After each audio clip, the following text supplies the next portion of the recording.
मंगलाचरण करेंगे सभी। नमो अरिहंताणं, नमो सिद्धाणं, नमो आयर्याणं, नमो वज्रायाणं, नमो लोये सव्वसाहुणं, मोक्षमार्गस्य नेतारं, भेतारं कर्म भूभृताम्, ज्ञातारं विश्वतत्त्वानां, वंदे तद्गुणलब्धये। वीतराग और सर्वज्ञ भगवंतों को नमन करके और उनके ही जैसा हम भी बने, ऐसी भावना भाते हुए हम ये कक्षा आज की प्रारंभ कर रहे हैं। तत्वार्थ सूत्र जी का पहला अध्याय प्रवर्तमान है और उसके 3 सूत्रों पर हमारी चर्चा विस्तार पूर्वक संपन्न हुई है। आज हम चौथे सूत्र के ऊपर अपनी चर्चा करेंगे। कल जैसा कि हमने जाना कि तत्वार्थ का श्रद्धांत सम्यक दर्शन है, तो ये प्रश्न खड़ा होता है कि वे तत्वार्थ क्या है, वे तत्वार्थ कौन कौन से हैं कि जिनकी श्रद्धा करके हमें सम्यक दर्शन की प्राप्ति हो सकती है। तो आचार्य देव ने सूत्र नंबर 4 में उन तत्वार्थों के नाम बताए हैं। आइए हम चलते हैं सूत्र नंबर 4 की तरफ।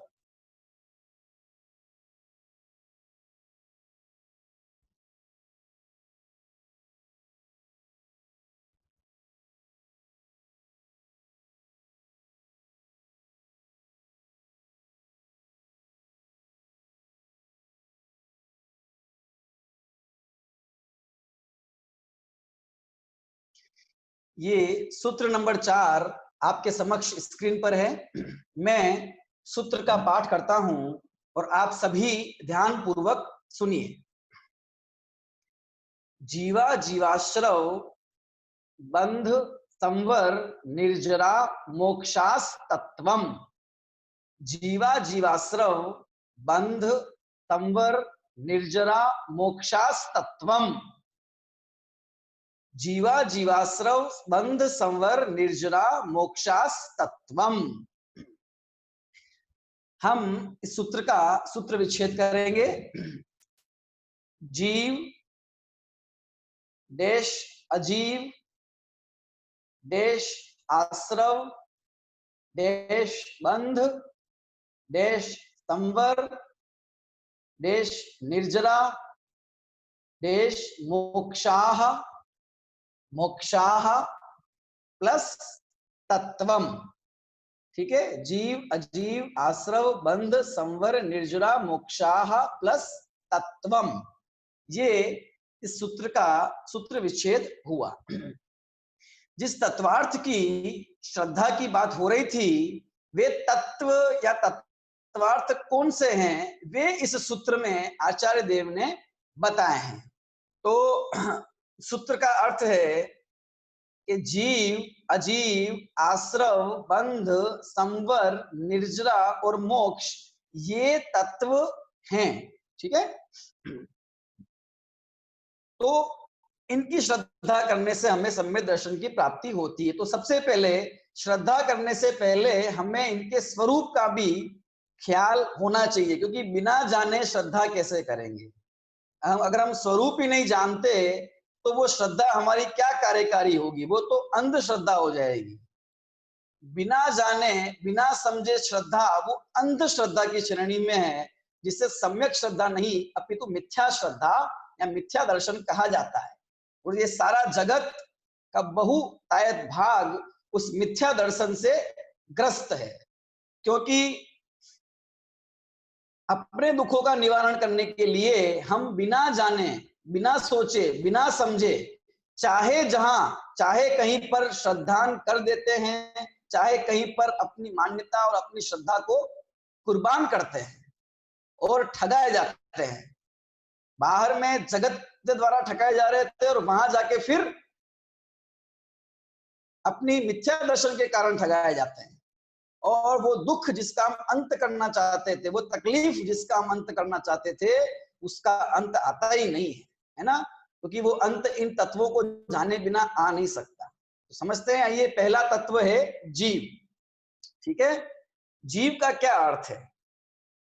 चेतना लक्षण से युक्त जीव होता है जिसमें ज्ञान दर्शन, चेतना मतलब ज्ञान दर्शन, जिसमें ज्ञान दर्शन पाया जाए उसका नाम है जीव।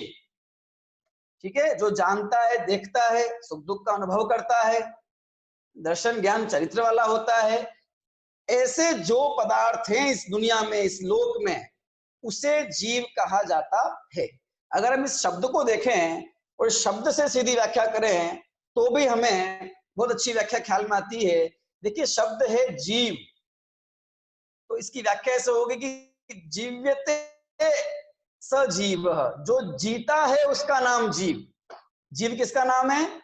कि जो जीता है उसका नाम जीव। कि किससे जीता है? कि प्राणों से जीता है, जिसमें प्राण है उसका नाम जीव। तो प्राण क्या चीज है? कि हमारे यहाँ 10 प्राण बताए जिन्हें द्रव्य प्राण कहा है ना। 5 इंद्रिय, 3 बल, श्वासोच्छ्वास आदि। और ये तो द्रव्य प्राण हुए। और भाव प्राण, भाव प्राण यानी कि उपयोग, दर्शन, चेतना, ज्ञान और दर्शन, यानी कि जो द्रव्य प्राण और भाव प्राण से जीता है उसका नाम जीव है। ठीक है, द्रव्य प्राण कम ज्यादा भी होते हैं, वो चर्चा बाद में आएगी तब करेंगे। तो जीव की परिभाषा, जो द्रव्य प्राण और भाव प्राण से जीता है वह जीव। इसमें से सारे जीव द्रव्य प्राण से जीते हैं ऐसा नहीं है, क्योंकि किन्हीं किन्हीं जीवों में द्रव्य प्राण होते ही नहीं, जैसे कि सिद्ध भगवान। तो मुख्य रूप से भाव प्राण, ये हमें समझना है ये तत्व के संदर्भ में, है ना। जो भाव प्राण की प्रधानता है यहाँ पर ज्ञान दर्शन की, तो जो जीता है वह जीव, जिसमें ज्ञान दर्शन पाया जाए वह जीव। और अजीव क्या है? कि जो जीव नहीं है वे सब अजीव है ना, सीधा है। अजीव, जो जैन नहीं है वो अजैन, तो जो जीव नहीं है वो अजीव।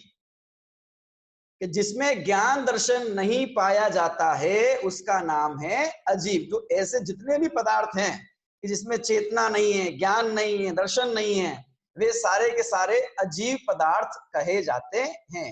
अजीव तत्वार्थ कहो, अजीव पदार्थ कहो, एक ही बात है। तो दो हमारे सामने स्पष्ट हो गए, जीव और अजीव। अभी हम चलते हैं आश्रव की तरफ। ये आश्रव क्या है? आश्रव का अर्थ है आना। आश्रव का अर्थ होता है आना। किसका आना? कि कर्मों का आना। कि कहां? जीव में। तो वे कैसे आते हैं? किसके निमित्त से आते हैं? किसकी वजह से? कि जीव के अंदर जो मोह राग द्वेष है ना, क्रोध मान माया लोभ, हिंसा झूठ चोरी कुशील आदि जो भाव पैदा होते हैं ना, विकारी भाव, इन विकारी भावों के निमित्त से कर्मों का आना वो आश्रव है। हम इसे ये कहेंगे कि इन विकारी भावों का पैदा होना उसका नाम आश्रव है। जिसके निमित्त से ये कर्म आते हैं उसका नाम आश्रव। तो विकारी भाव, मोह राग द्वेष आदि भाव है ना, ये आश्रव है। और बंध कि आत्मा का इन मोह राग द्वेषादि भावों में बंध जाना, रुक जाना। इसको हम इस प्रकार कहें कि इन राग द्वेषादि भावों का आत्मा में बने रहना, राग खत्म नहीं होना, द्वेष खत्म, वो बना है हमारे अंदर, बना रहा है, तो वो बंध गए आत्मा के साथ में बने हैं, तो वे उसका नाम है बंध। ठीक है, अब संवर, तो संवर शब्द को अगर हम देखते हैं तो संवर शब्द का क्या अर्थ है? भली प्रकार से वारण करना, निवारण करना, अर्थात रोकना या ढकना, जिसके माध्यम से कर्म, किसको रोकने की बात हो रही है? कर्म क्यों, है ना, जिसके माध्यम से, जिसकी वजह से, जिसके निमित्त से कर्म आना रुक जाए। आश्रव क्या चीज थी? कि जिसके निमित्त से कर्म आ रहे थे वे विकारी भाव, अब जिसके निमित्त से कर्म आना रुक जाए, उन अविकारी भावों को, निर्मल भावों को, सम्यक दर्शन ज्ञान चरित्र को संवर कहा जाता है। ठीक है, अब वही संवर निरंतर बना रहता है, तो जो कर्म बंध गए थे ना अंदर, अब क्योंकि कर्म आना तो बंद हो गए, अब उस पर तो स्टॉप लग गया, लेकिन जो बचे हुए हैं कर्म, वे अब धीरे धीरे धीरे उनकी निर्जरा होना शुरू होती है। निर्जरा मतलब जड़ना, जड़ जाना। तो वे धीरे धीरे जड़ना शुरू होते हैं। तो किसके निमित्त से? कि वे जो अंदर में शुद्ध भाव पैदा हुआ था ना, अविकारी भाव, उस अविकारी भाव की वृद्धि हो रही है, वो वृद्धिंगत हो रहा है, वितरागता बढ़ती जा रही है। और उसके निमित्त से जो निर्जर, वो कर्मों का जड़ जाना, सो निर्जरा। तो हम ये कह सकते हैं कि वितराग भावों की वृद्धि या शुद्ध भावों की वृद्धि, उसका नाम है निर्जरा। शुद्ध भावों की उत्पत्ति, सम्यक दर्शन ज्ञान चरित्र की उत्पत्ति, वे तो संवर, और फिर शुद्ध भावों का बढ़ना। इसमें सम्यक दर्शन घटना बढ़ता नहीं है, क्योंकि वे तो श्रद्धा है, मान्यता है। उसमें घटना बढ़ना क्या है? कोई ये कह सकता है कि मैं अपने आप को आत्मा मानता हूं, पर थोड़ा सा आत्मा मानता हूं बस, बाकी आधा जीव मानता हूं, आधा आत्मा मानता हूं।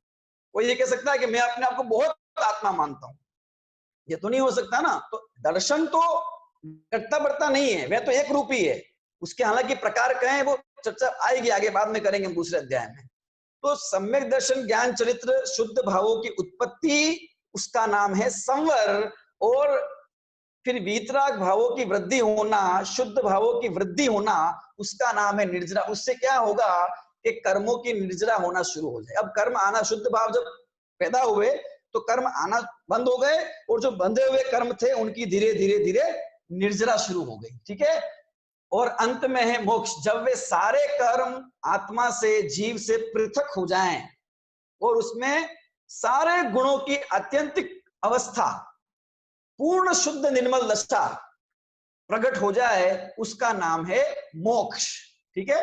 तो हमने कर्म, और वे कर्म जिस निमित्त से आते हैं, बंधते हैं, आना रुकते हैं, पड़े हुए कर्म चले जाते हैं, है ना। और सब कर्म चले जाने पर क्या अवस्था होती है, इस प्रकार से कर्म और जीव भाव दोनों तरीके से इनको देखा अपन ने। ठीक है। तो मुख्य रूप से तो मोह रागत द्वेषादि विकारी भाव ये आश्रव हैं। ठीक है। आत्मा का इनमें रुकना ये बंध है। अविकारी भाव सम्यक दर्शन ज्ञान चरित्र की उत्पत्ति ये संवर है। इनका बढ़ना ये निर्जरा है। और पूर्ण निर्मल दशा प्रकट हो जाना, है ना, सिद्ध अवस्था प्राप्त हो जाना, ये मोक्ष है। ठीक है। कर्म का पूरी तरह से निवारण हो गया। तो ये 7 तत्व हैं। इन 7 तत्वों को जानने से इस जीव को सम्यक दर्शन की प्राप्ति हो जाती है, हो सकती है, अगर इसका वो सम्यक तरीके से इसे जाने, अच्छी तरीके से इन 7 तत्वों को जानता है और फिर श्रद्धान होता है ना। अब एक प्रश्न, जैसे ये चार्ट देख रहे हैं आप, यहाँ लिखा हुआ है द्रव्य और भाव। तो जो हमने कर्म की तरफ चर्चा की थी ना, उसको हम द्रव्य आश्रव, द्रव्य बंध, द्रव्य संवर, द्रव्य निर्जरा और द्रव्य मोक्ष कह सकते हैं। और जो भावों की तरफ चर्चा की थी, हम उसे भावाश्रव आदि कह सकते हैं। अब एक प्रश्न ये खड़ा होता है कि अभी पहले वाले सूत्र में हम तत्वार्थ श्रद्धानम ऐसा पढ़ के आए थे, और ये अगले चौथे सूत्र में अंत में लिख दिया तत्वम, जबकि हम वहां पढ़ के आए थे कि तत्व सहित अर्थ की श्रद्धा, और यहाँ सिर्फ तत्व शब्द दिया हुआ है। तो ये क्या, कैसे क्या विसंगति आ गई? तो ये कोई विसंगति नहीं है। ये पूर्व में भी ये कह के आए थे कि तत्वार्थ शब्द मूल शब्द है, उसको हमें समझना है। अब आगे बाद में कभी तत्व भी लिख दिया जाए तो भी शंका नहीं करनी है ना। और क्योंकि आचार्य देव ने एक बार तत्वार्थ लिख दिया, तो वे जरूरी नहीं है कि बार बार तत्वार्थ ऐसा लिखें। और ये सूत्र है, तो सूत्र में कम से कम शब्दों का प्रयोग करके अधिक से अधिक बात करने की भावना होती है। इसलिए तत्वार्थ कहो या तत्व कहो, इसमें कोई संशय करने की बात नहीं है। ठीक है। इस शंका का समाधान तो हमारा यहाँ होता है कि तत्वम क्यों लिखा, तत्वार्था, एक ही बात है। दूसरा प्रश्न अब बहुत इंपॉर्टेंट ये खड़ा होता है कि चले ठीक है, हम ये मान लेते हैं तत्वार्थ है। तो तत्वार्थ का अर्थ ये था कि तत्व सहित अर्थ, गुण सहित पदार्थ, कार्य सहित वस्तु, ये था उसका मतलब। यानी कि वो वस्तु होनी चाहिए, अर्थ होना चाहिए, है ना। सिर्फ तत्व से काम नहीं चलेगा। तो यहाँ पर जब हम 7 तत्वों को देखते हैं, तो इसमें जीव पदार्थ है, ये तो हमें समझ में आ गया। अजीव भी पदार्थ है, ये भी समझ में आ गया। लेकिन ये आश्रव ये कौन सा पदार्थ है? ये तो कोई पदार्थ नहीं, ये तो भाव है जीव का। जीव के वे भाव जिनसे कर्म आते हैं उसका नाम आश्रव। और कर्मों का आना अगर द्रव्य से देखें तो ये क्रिया, ये तो क्रिया हो गई। आना तो क्रिया हो गई ना, क्रिया मतलब तत्व हो गया।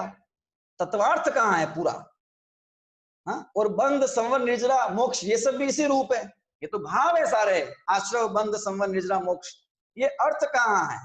ये एक प्रश्न हमारे चित्त में खड़ा होता है। तो फिर तत्वार्थ 7 कहाँ हुए? तो देखिए, इसका प्रश्न का उत्तर इस प्रकार से है कि मूल रूप से देखें तो तत्वार्थ 2 ही है।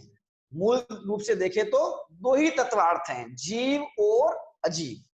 ये 2 ही तत्वार्थ हैं, क्योंकि जीव और अजीव इन्हीं की सत्ता इस लोक, संपूर्ण लोकालोक में ये इन्हीं की सत्ता पाई जाती है। ये जो आश्रय बंध आदि है ना, ये इस जीव अजीव के ही विशेष है। इस जीव अजीव के ही भेद है, ये जीव के ही भेद है। और निमित्त रूप से देखें तो वो अजीव भी निमित्त रूप में है, तो जीव अजीव के मिलकर ये भेद है। आश्रय बंध संवर निर्जरा और मोक्ष, ये कोई अलग नहीं है जीव अजीव से। तो पहली बात तो ये ठीक है कि ये जीव मुख्य रूप से 2 तत्वार्थ हैं।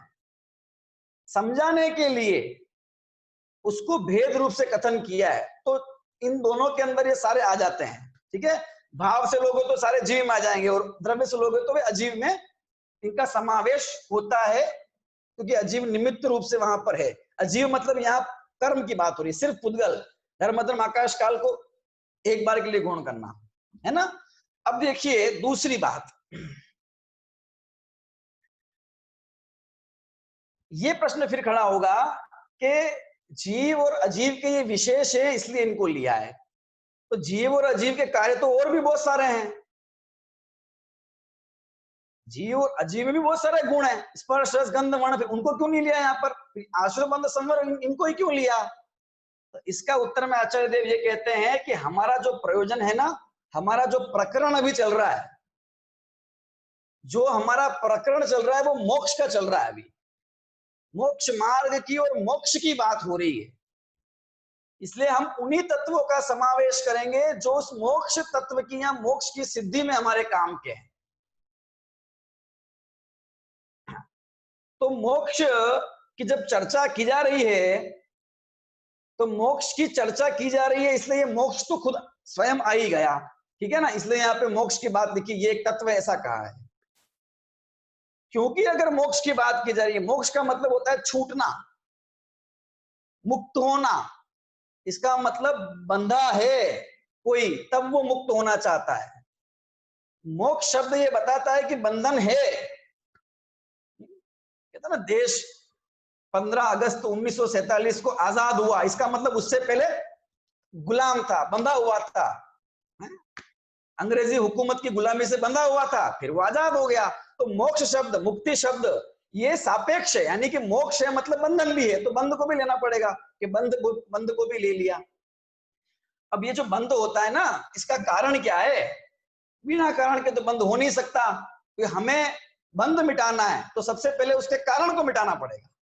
तो उसका कारण है आश्रव, क्योंकि आश्रव कर्म आ रहे हैं तभी बंध रहे हैं, और ऐसे देखे तो राग द्वेष भाव पैदा हो रहे हैं तभी जीव को कर्म का बंध हो रहा है उसके निमित्त से।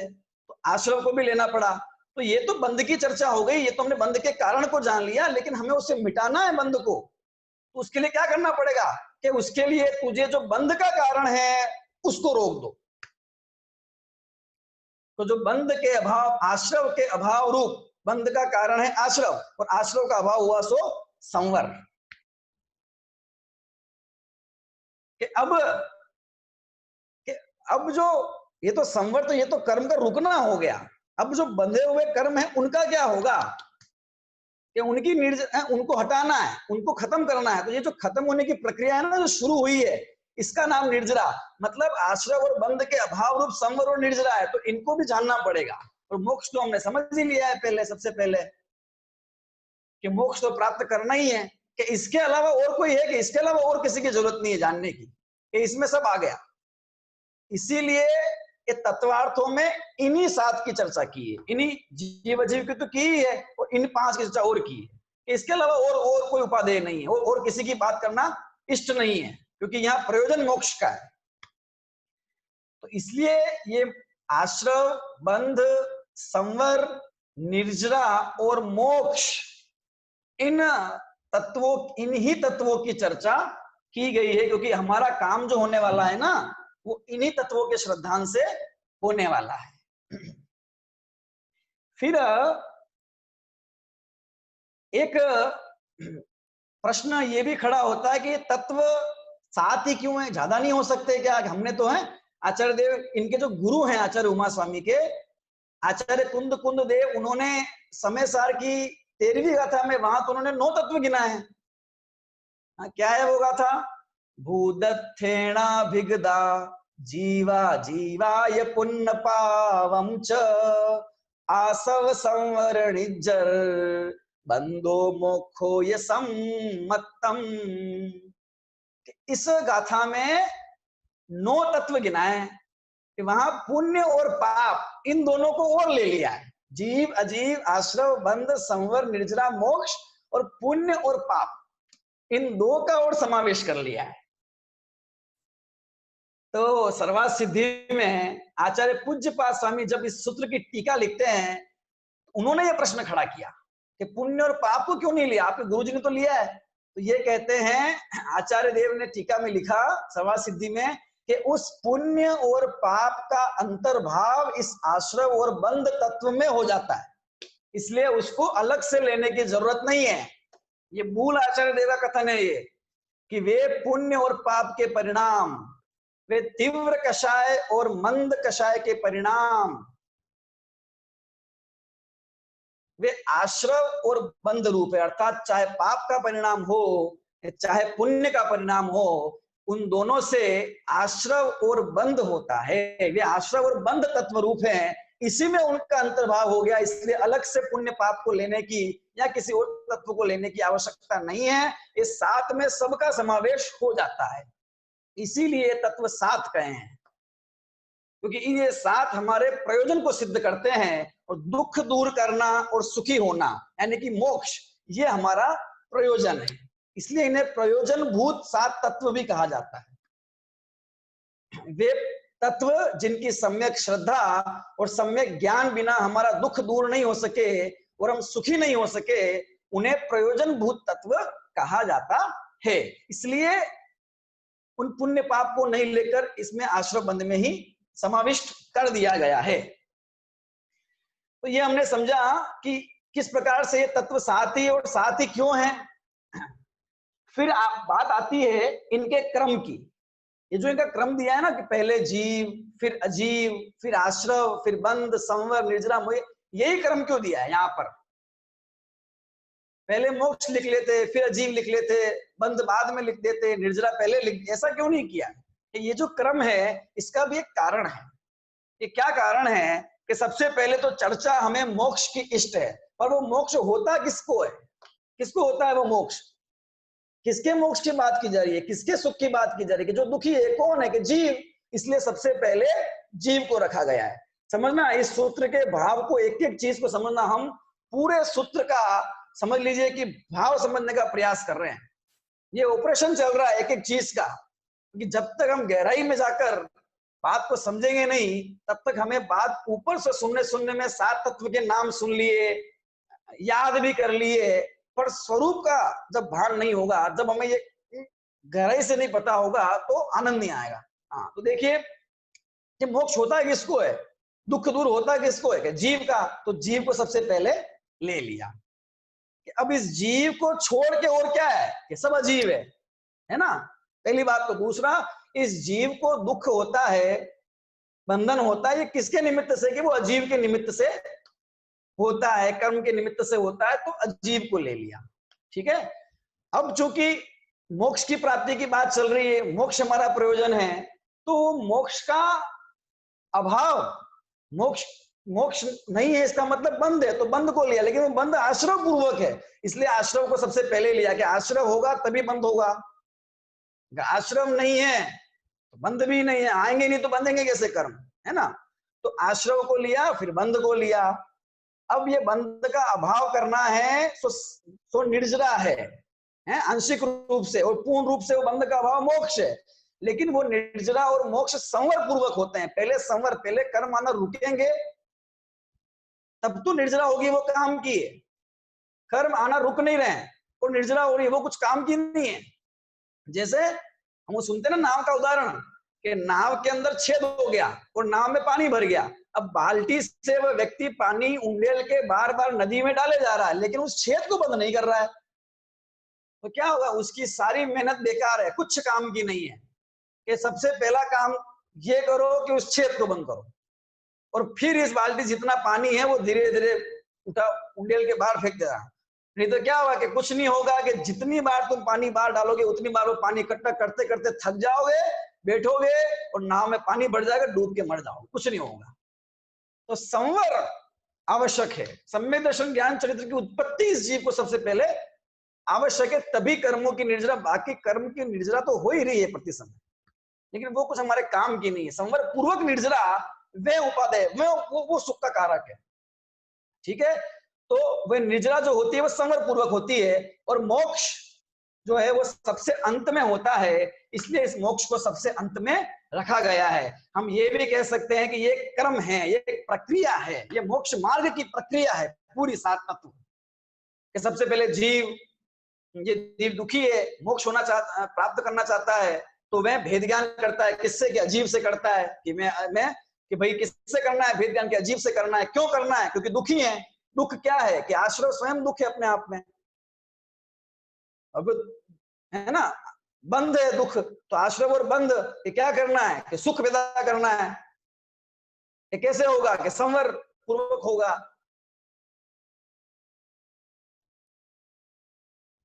आश्रय कैसे पैदा होगा? कि वह संवर कैसे पैदा होगा? कि वह आश्रय के अभाव पूर्वक पैदा होगा। हाँ, और फिर शुद्धता की वृद्धि करती जानी है, वह निर्जरा है, और अंत में क्या होगा? अगर इस प्रकार की प्रक्रिया चलेगी तो अंत में मोक्ष होगा ही होगा। इस प्रकार ये संपूर्ण प्रक्रिया इस क्रम में 7 तत्व के क्रम में निहित है। इस प्रकार ये 7 तत्व का जो स्वरूप हमने समझा, और ये क्रम किस प्रकार से है ये भी हमने यहाँ पर समझा है। अब इन 7 तत्वों की श्रद्धा, बात ये है मेन, कि इन 7 तत्वों की श्रद्धा, तो क्या श्रद्धा करनी है? जीव की श्रद्धा तो हमने की है, ठीक है, कि मैं जीव हूं। अब अजीब की क्या श्रद्धा होगी? कि मैं अजीब हूं ऐसी? नहीं नहीं, मैं अजीब हूं ऐसी श्रद्धा नहीं करनी है हमें। तो श्रद्धा तो केवल इस जीव की होगी। जीव की श्रद्धा में अजीव की श्रद्धा शामिल हो गई। कि कैसे हो गई? कि जब हमने ये जाना, ये माना कि मैं जीव हूं, इसी सेंटेंस को अगर हम नास्तिक के रूप में देखेंगे तो क्या इसका मतलब ये नहीं निकलता कि मैं अजीब नहीं हूं? यदि मैं कहता हूं कि मैं पुरुष हूं, तो इस बात के अंदर ये बात सम्मिलित है कि मैं स्त्री नहीं हूं। मैं पुरुष हूं, इसी को मैं इस रूप में भी कह सकता हूं कि मैं स्त्री नहीं हूं। तो मैं जीव हूं, इस प्रकार का श्रद्धान, इसका मतलब यह है कि मैं अजीब नहीं हूं। तो अजीब का श्रद्धान आ गया उसके अंदर, समाहित है वह। कि आश्रव का श्रद्धान कैसा? कि मैं आश्रव हूं, मैं दुख हूं। कि नहीं नहीं, मुझ में दुख होता है कि नहीं होता है? कि जिसको अगर दुख नहीं होता तो फिर दुख को मिटाने का उपाय क्यों किया जा रहा है? मोक्ष की प्राप्ति का उपाय कर क्यों रहे हैं? तो उस दुख की सत्ता है कि नहीं है? कि उस दुख की सत्ता, आश्रय बंध, ये दुख रूप है, इनकी सत्ता है कि नहीं है? कि हाँ, इनकी सत्ता है। तो पहला तो उनकी मौजूदगी रूप श्रद्धान की पहले ये है ऐसी श्रद्धा, और ये दुख के कारण है। ये आश्रय और बंध, ये विकारी भाव मेरे दुख के कारण है, ऐसी श्रद्धा ये है आश्रय और बंध की सच्ची श्रद्धा। इस जीव को हो रही है श्रद्धा। आश्रव दुखकार गनेरे, बुद्धिवंत तिने निर्वेरे, लिखा ना पंडित जी ने दौलतराम छिड़ला में। आश्रव दुखकार गनेरे, ये आश्रव दुख के कारक हैं ये, और वो बुद्धिवंत है, ज्ञानी है, वे उन्हें उनका निवारण करता है। और संवर की श्रद्धा, संवर और निर्जरा की श्रद्धा, कि ये आश्रय और बंध मेरे दुख के कारण है, तो दुख का अभाव होके मुझे सुख की प्राप्ति होगी। ये निश्चित है ऐसा विश्वास, क्योंकि अनंत आदि को, देवशास्त्र, देवों को, हमारे मुनराजों को, उनको अपने जीवन में ये प्राप्ति हुई है, तो मुझे भी ये हो सकती है, ऐसा विश्वास। ये है संवर, निर्जरा और मोक्ष का विश्वास, कि मुझे जीवन में धर्म की उत्पत्ति हो सकती है। यह है संवर का विश्वास, संवर की श्रद्धा। कि खाली दुख ही दुख रहेगा ऐसा नहीं है, कि इस दुख का अभाव होके सुख भी आएगा। ये इसकी श्रद्धा है, ये संवर की, कि इसके अस्तित्व की श्रद्धा, कि ये और ये दुख का अभाव होके जो सुख है वो मुझे प्राप्त करना है, वो मेरे लिए कल्याणकारी है। संवर, और ये हो गई संवर, और संवर पूर्वक निर्जरा, दोनों शुद्ध भावी हैं। और मैं भी कर्मों से छूट के मुक्त हो सकता हूं, मुझे भी पूर्ण निराकुल सुख, पूर्ण ज्ञान, और मेरे आत्मा के जितने भी जीव के गुण हैं उनकी पूर्ण निर्मल दशा की प्राप्ति हो सकती है। ऐसी श्रद्धा, इसका नाम मोक्ष, मोक्ष की श्रद्धा।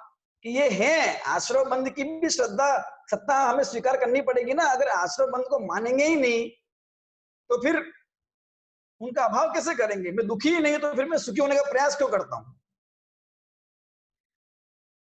और उनका जो दुख दूर करने का जो प्रयास है, दुख दूर करने का जो हमारा कार्य है, वह सम्यक दर्शन ज्ञान चरित्र से शुरू होता है, तो वो संवर हो गया, उसी की वृद्धि निर्जरा, और अंत में जब पूर्ण वृद्धि हो जाएगी तो मोक्ष की प्राप्ति हो जाएगी। तो इस प्रकार जीव तत्व की श्रद्धा में इन सबकी, और इन सबकी श्रद्धा किस प्रकार होनी है हमें, ये बात हमने समझी अभी। ऐसा नहीं कि मैं अजीव हूं, मैं आश्रय भी हूं, मैं संवर भी हूं, क्योंकि श्रद्धा मतलब तो अपनापन होता है, तो अजीव में भी अपनापन, आश्रय में भी अपनापन, ऐसा नहीं है। मोक्ष में अपनापन ये तो कर सकते हैं, संवर में अपनापन ये तो कर सकते हैं, नहीं, संवर, निर्जरा और मोक्ष में भी अपनापन। मैं संवर नहीं हूं। अरे ऐसे संवर के भाव जिस आत्मा के आश्रय से, जिस जीव के आश्रय से उत्पन्न होते हैं, वो अपरिणामी जीव में हूं। इस श्रद्धा का नाम है संवर। सम्यक दर्शन संवर ही है अपने आप में। निर्जरा शुद्ध भावों की वृद्धि है। मैं वीतरागता नहीं हूं, मैं वीतरागता तो पर्याय है ना, क्षणिक है, तो क्षण है, लेकिन अगले क्षण पुनः पुनः सिद्धों को, सबको वही आता है, अनंतों को। तो मोक्ष मैं मोक्ष हूं, ये श्रद्धा नहीं। मैं तो जीव तत्व हूं, अनादि निधन हूं, ध्रुव हूं। ये जो श्रद्धा मेरी है, इसके निमित्त से जो, इसके कारण से जो मेरी वितरागता की वृद्धि होती है, वो निर्जरा है, और पूर्ण हो जाती है वितरागता, अनंत गुणों की पूर्णता, वो मोक्ष है। तो इस जीव तत्व की हमें मैं रूप से श्रद्धा करनी है। बाकी ये अजीव को मैं हूं ऐसा नहीं मानना है, ये मैं नहीं हूं। इस प्रकार से अभ्यास भेद विज्ञान का चलता है, जीव अजीव के बीच में, है ना। और पहले मैं जीव हूं ऐसी अस्तित्व रूप श्रद्धा होती है, तो उसमें अजीव नहीं हूं श्रद्धा शामिल हो जाती है।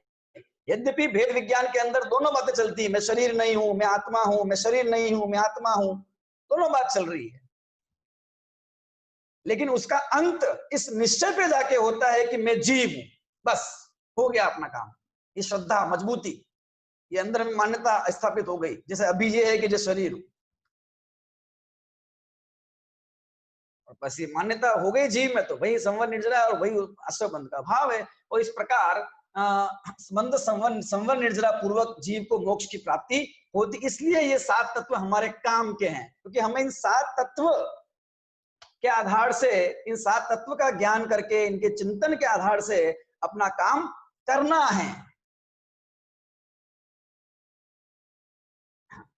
अब ये जो 7 तत्व हैं, इन 7 तत्वों को जाना कैसे जा सकता है उस जीव को, है ना, और अजीव आदि को, और उस सम्यक दर्शन आदि को जाना कैसे जा सकता है? क्योंकि जाने बिना तो काम नहीं होगा, है ना। आश्रय बंध को भी हमने जाना, उसकी सत्ता को स्वीकार किया, उसकी भी श्रद्धा की, क्योंकि नाश करना है तो हे पहले मानना पड़ेगा। मानेंगे ही नहीं है तो फिर किसको नाश करना, क्या करना है? और हो तो रहे हैं वर्तमान में, तो फिर काम होगा नहीं। बिन जाने ते दोष गुणन को कैसे तजिए गए। अरे दोष और गुणों को जानेंगे नहीं तो दोषों को छोड़ेंगे कैसे, और गुणों को ग्रहण कैसे करेंगे? लिखा ना दौलत राम जी ने। तो ये जीव और आदि जो तत्व हैं, इन्हें हम जाने कैसे, इनको जानने का साधन क्या क्या है, कैसे जान सकते हैं हम? ये तो समझ लिया कि जानना जरूरी है, कैसे जान सकते हैं हम?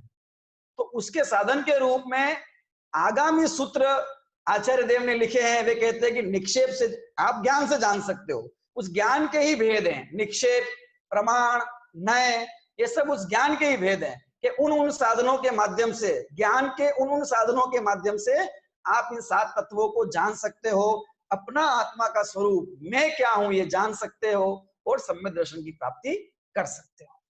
तो वे आगामी जो ज्ञान के साधन आने वाले हैं, 5वां सूत्र इत्यादि आने वाले हैं, उस पर हम चर्चा आने वाली कक्षा में करेंगे। अभी हमने 7 तत्व के का स्वरूप समझा और वे कैसे जीव तत्व के श्रद्धान में इनका समावेश है, कैसे इनकी श्रद्धा करनी है, ये समझा। और ये समझा कि किस प्रकार से हम इस क्रम से मोक्ष की प्राप्ति कर सकते हैं, जो क्रम दिया उसकी सार्थकता। एक बार पुनः सूत्र का पाठ करते हैं और फिर एक कक्षा पूरी करते हैं। जीवा जीवाश्रव बंध संवर निर्जरा मोक्षास तत्वम। इस प्रकार ये 7 तत्वों की चर्चा करके आज की कक्षा हमारी यहाँ पर हम पूर्ण करते हैं। आपको इस विषय में कोई प्रश्न